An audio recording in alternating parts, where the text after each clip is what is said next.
They're creepy, they're crawly, and they're totally disgusting.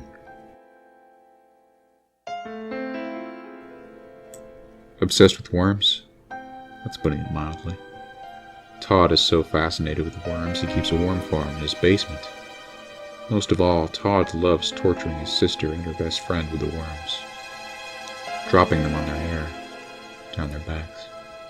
Until one day, after cutting a worm in half, Todd notices something strange. The rest of the worms seem to be staring at him. Suddenly, worms start showing up in the worst places for Todd. In his bed, in his homework, even in his spaghetti. What's a worm lover to do when his own worms are starting to gross him out? Welcome everyone to Goosebumps Overviews, the show where we go over Goosebump books and judge them on their merit. Tonight's episode is book number 21, Go Eat Worms. Well, that sounds very sensual.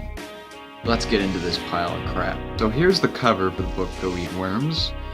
I have to say that it is very interesting. I found myself interested when I first witnessed this cover.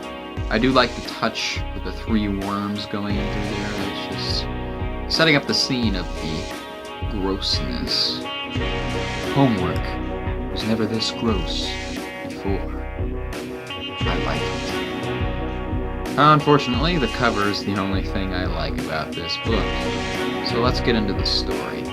Our story tells the tale of Todd, our protagonist / antagonist. I can't tell if R.L. Stine meant to make this character someone you can identify with, because Todd is, well, I guess I'm going to explain a little bit about Todd as we're getting into this. See for yourselves if you can tell what kind of person Todd is going to be. Todd's so cool. Hi, girls. Whoa, it's Todd. Yeah. Todd loves worms, especially thick, juicy, slimy worms. Ew! You're as slimy as those worms you tortured! Todd is completely obsessed with worms. In fact, him and his friend are doing a science project involving a worm dollhouse. I don't see what's so scientific about that, but I'm not the most scientific fellow. What are they observing? Worms in dirt? Why do they need a dollhouse for that? Where did you get a dollhouse from for that? Dollhouses are expensive, man. My sister Regina is also in the science fair, and she's building a bird called Christopher Robin. Christopher Robin, and I walk along under branches lit up by the moon. So a lot of the book is about this science fair, and it is boring as shit. Honestly, the whole first half is easily thrown out. It has very little to do about the actual horror within this story. Most of the plot's around this other kid named Patrick, who also is doing a worm project, but he's doing like a worm skyscraper. Honestly, that seems a lot cheaper and easier to make. Okay. But yeah, the whole plot's revolving around Patrick and Todd and this whole worm thing. As soon as we get into the second half, you're never gonna see Patrick again. He has no point in the story other than to waste time. He has no point to the story other than to be like a red herring, a waste of time. Also with Regina, she has some point to the story, but makes a lot more of the second half a waste of time.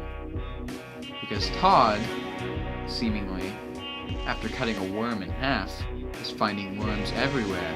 In his clothes, his homework, even his spaghetti.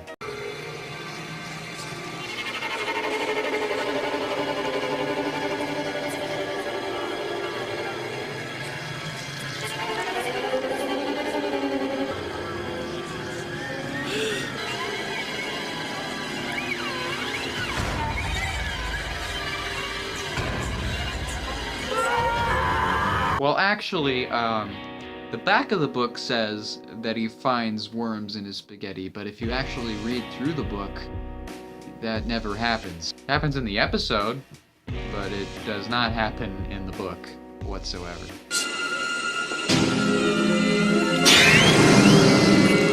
I think that something died in there. Oh, gross! Is this supposed to be funny? Whoever wrote that, I don't think they read the book. Fucking Scholastic. So, okay, let's talk about the rest of the book. The climax, interesting. The ending, yeah, well. If you haven't guessed, Todd is a fucking asshole. He's always pranking people with worms, just running around being a complete nuisance, and you cannot identify with him whatsoever. So the ending, he gets what he deserves, because he never learns his lesson. He's just a dickhole. He's an asshole.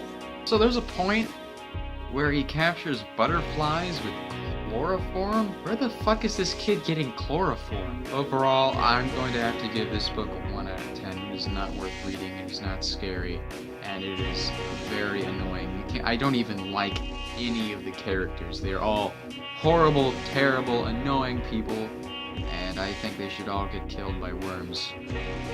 Yeah, nothing else I could say about this, really. Yeah.